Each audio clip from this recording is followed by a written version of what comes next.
Salut la gang, c'est Marilyn et cette semaine, je vous arrive avec une vidéo où je vous dévoile tous mes secrets pour magasiner en friperie. Si vous êtes nouveau sur cette chaîne, je vous souhaite la bienvenue. Si vous n'êtes pas encore abonné aussi, je vous invite à le faire pour ne rien manquer des prochaines vidéos. Et sinon, on commence ça maintenant. Ça fait tellement longtemps que je voulais faire cette vidéo-là. Vous le savez, j'adore faire les friperies. Thrifter, ça doit faire plus de 10 ans que je magasine en friperie. Donc, que vous débutiez dans votre magasinage en friperie ou que vous soyez un thrifteuse un petit peu plus aguerri, prenez des notes. Je suis convaincue que ça va level up votre game de thrift. Mon premier conseil, c'est d'avoir du temps. D'avoir du temps devant vous et aussi d'être dans le mood. On s'entend que aller à la friperie, c'est faire une genre de chasse au trésor. Fait que si vous n'avez pas assez de temps, vous allez vous sentir évidemment pressé et vous n'allez pas maximiser les chances de faire une trouvaille. Personnellement, j'aime me rendre à la friperie avec un café glacé en main, prendre un panier et que ce soit le matin, comme ça j'ai pas de contrainte de temps. Ensuite de ça, je vous recommande de faire plusieurs endroits différents. C'est sûr qu'on est porté à aller dans les friperies qui sont près de chez nous, mais n'hésitez pas à aller en dehors de cette zone-là, si je peux dire. Personnellement, ça m'arrive de faire 1 heure, 2 heures, 3 heures d'auto pour aller dans une friperie que je sais qu'il y a des bonnes trouvailles à faire, même si évidemment c'est une question de hasard et de chance. Allez un peu plus loin pour augmenter vos chances de faire des trouvailles. N'hésitez pas aussi à vous construire une liste dans votre téléphone d'endroits où vous aimez aller ou des nouvelles découvertes que vous avez fait récemment. Ensuite de ça, je vous conseille d'avoir un espèce de plan. Donc rien de trop formel, mais moi dans mon cell, j'ai toujours une liste d'intentions, de besoins ou de désirs. Donc, des choses que j'aimerais trouver, des choses que je manifeste au Thrift God de trouver. Et personnellement, ça me donne un genre d'air d'aller quand je rentre dans le thrift store parce que ça peut devenir un peu overwhelming si vous n'avez pas du tout de choses que vous cherchez ou de choses en tête. Ça pourrait aussi être un mood board sur Pinterest, donc des choses que vous avez vues qui vous inspirent.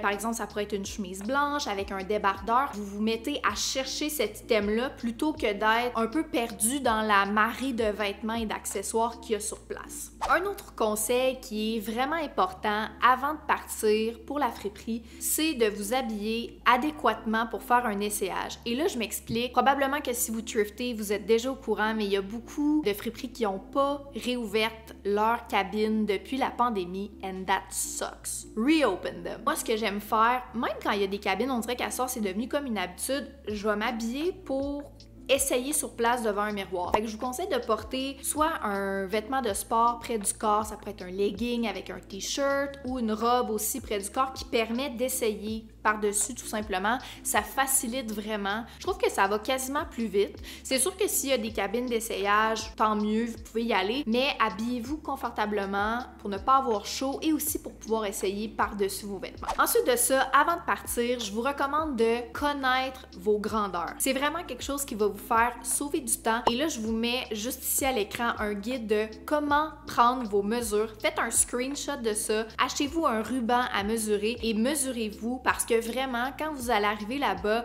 ça va vous permettre d'éviter d'essayer si vous n'êtes pas dans le mood ou vous n'avez pas envie, mais aussi ça va vous permettre de réaliser que les vêtements d'autres époques, ça varie tellement les tailles, les tissus aussi font que ça varie ou pas si, par exemple, tu as un jeans qui est pas extensible versus un tissu qui est plus extensible. Know your measurements et n'oubliez pas de screenshotter ça. Ensuite de ça, je vous recommande vraiment d'analyser le jour et l'heure à laquelle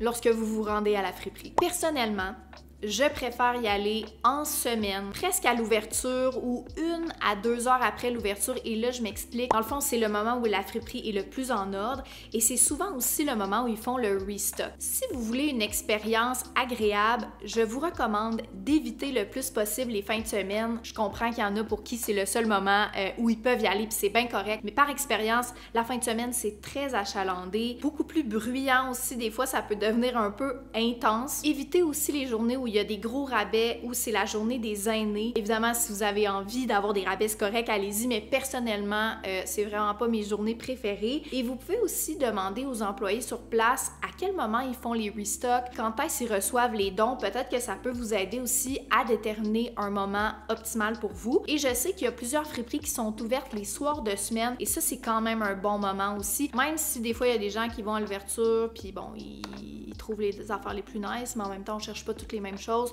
Donc voilà, quand vous arrivez à la friperie, je vous conseille de faire toutes les sections. Peu importe le genre auquel vous vous identifiez, je vous recommande de faire lingerie, bijoux, hommes, femmes, déco. Il y a vraiment des trouvailles à faire dans chacune de ces sections-là. Évidemment, si vous n'avez pas le temps de toutes les faire, c'est correct. Vous pourriez choisir une en priorité selon vos besoins, vos manifestations, mais ça m'est arrivé de trouver vraiment des perles rares dans chacune de ces sections-là. Puis je dirais qu'il y a au moins 20% de ma garde-robe que j'ai thrift dans la section de l'homme. Alors vraiment, faites toutes les sections. Tout le monde qui me demande, mais là, est-ce que tu regardes tous les items un par un? La réponse, c'est oui. Je vous recommande vraiment de regarder item par item pour être certaine de ne rien manquer.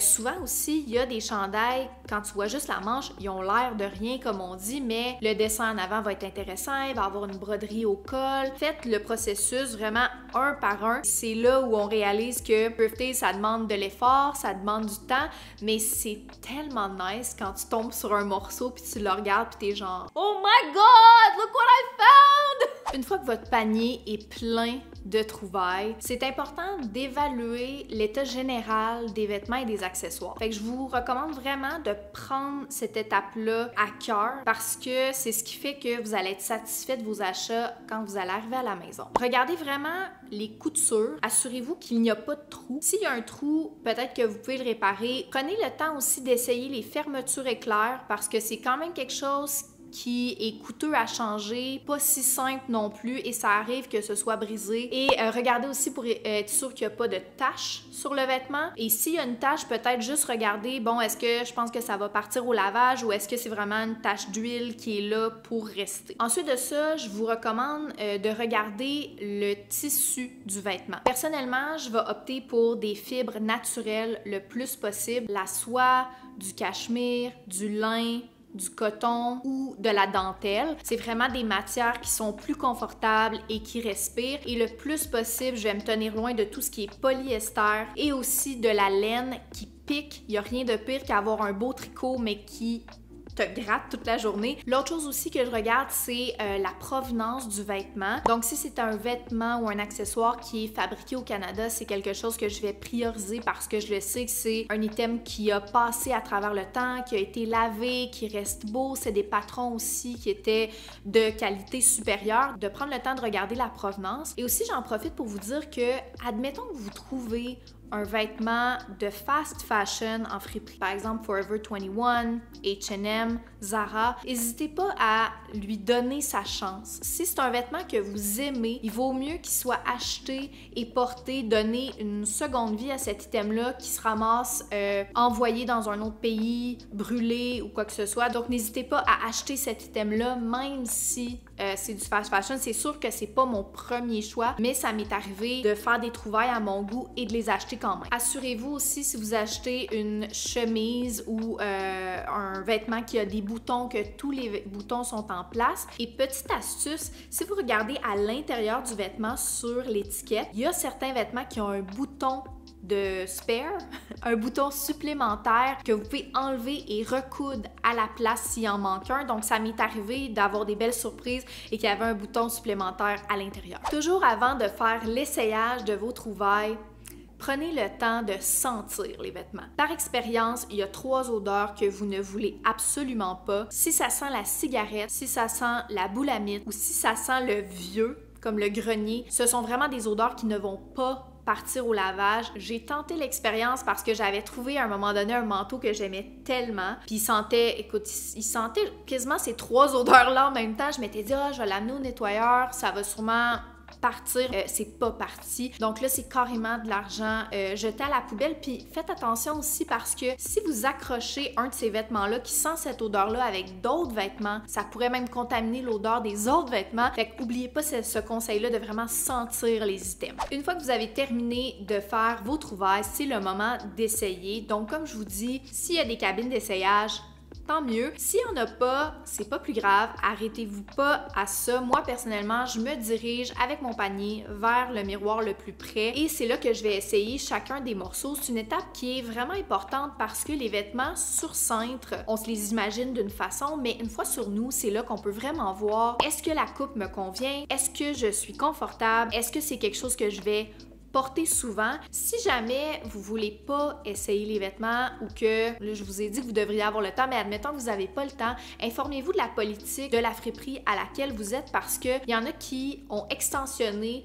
le fait de pouvoir faire des échanges, donc ça peut être une option pour vous, mais je vous conseille vraiment plus d'essayer les vêtements. Donc ça m'amène à mon prochain point qui est de considérer les altérations DIY possibles et les frais de nettoyage. Ça m'est arrivé d'essayer des vêtements qui étaient vraiment trop grands pour moi ou encore trop petits et de savoir que les apporter à la couturière pourrait faire en sorte que ce vêtement-là me convienne. Donc c'est vraiment juste quelque chose à garder en tête. La couturière peut parfois arranger un vêtement pour qu'il vous plaise, mais il faut quand même savoir que ça va augmenter le prix de votre vêtement. Donc, vous demandez, ben, est-ce que ça vaut la peine que je paye un 15, 20, 25 $ de plus? L'autre chose aussi qui est quand même cool, c'est des DIY que vous pouvez faire vous-même à la maison qui coûtent 0 $ sauf un peu de temps. Par exemple, le chandail que je porte, je l'ai acheté récemment et je le trouvais vraiment trop long. Fait que j'ai juste coupé le bas pour le crop et ça fait que je sais que je vais le porter plus. Ça pourrait être de découdre des épaulettes d'un veston que vous trouvez trop boxy. Donc, il y a plein de petits DIY comme ça que vous pouvez faire qui coûtent à peu près rien et qui peuvent faire en sorte que vous allez choisir ce vêtement-là et le porter. L'autre chose aussi, si vous trouvez un vêtement, par exemple, qui a une tache dessus et que vous avez l'impression que ça va partir, bien, considérez que le nettoyeur est là pour ça. Ça m'est aussi arrivé par le passé de mettre la main sur un super bel imperméable. Ça avait pas l'air d'être une tache d'huile parce qu'il y a certaines taches que ça partira jamais au lavage. Et effectivement, je l'ai acheté, j'ai payé quand même un certain montant pour le nettoyeur. C'est pas donné non plus. Ça a fait que je porte ce manteau-là tout le temps. Je l'aime beaucoup. Toutes des choses à considérer pendant votre essayage pour votre choix final pour vos achats. Une fois que vous avez terminé votre essayage devant le miroir et que vous avez fait vos choix, je vous recommande de raccrocher les vêtements sur cintre et de les replacer en magasin. C'est vraiment smart pour les employés et ça aide aussi les autres personnes qui magasinent dans la friperie. L'autre chose aussi, avant de passer à mon point final, c'est de vous arrêter avant d'acheter pour ne pas tomber dans la surconsommation. Je sais qu'en friperie, ça peut être tentant d'acheter parce que les prix sont vraiment moins chers, mais tu sais, le but, c'est que la mode soit cyclique, d'acheter des choses que vous allez vraiment porter. Prenez un petit 2 minutes en vous disant, ben, est-ce que vraiment c'est un achat qui vaut la peine que je vais porter? Parce qu'il y a vraiment des gens aussi dans le besoin qui magasinent dans ces endroits-là, donc on partage l'espace avec eux. Juste soyez consciente avant d'acheter certains items que vous allez les porter et vraiment les utiliser et les aimer. La gang, on est rendu au dernier conseil et c'est lorsque vous arrivez à la maison avec votre sac réutilisable de vêtements, pitchez ça dans la laveuse à l'eau froide, à délicat. Généralement, c'est l'idéal. On ne sait pas d'où viennent les vêtements. Prenez pas de chance, lavez ça, ça va sentir bon, ça va sentir comme vous. Et s'il y a des items qui sont un petit peu plus délicats, je vous recommande de vous acheter un sac de lavage. Ça va vraiment préserver certains vêtements qui peuvent être abîmés lorsque la laveuse spin. Lavez les items, c'est très important. C'est ce qui conclut cette vidéo et là, j'aimerais vous entendre en commentaire. Est-ce qu'il y a des choses que j'ai oubliées? Écrivez-moi en commentaire. N'oubliez pas aussi d'aimer cette vidéo, ça me fait toujours plaisir. Je me sens très privilégiée d'être avec vous à chaque semaine, de pouvoir vous parler. Let's talk. Écrivez-moi. On se voit la semaine prochaine, vendredi prochain, pour une nouvelle vidéo. Bye la gang, bonne fin de semaine!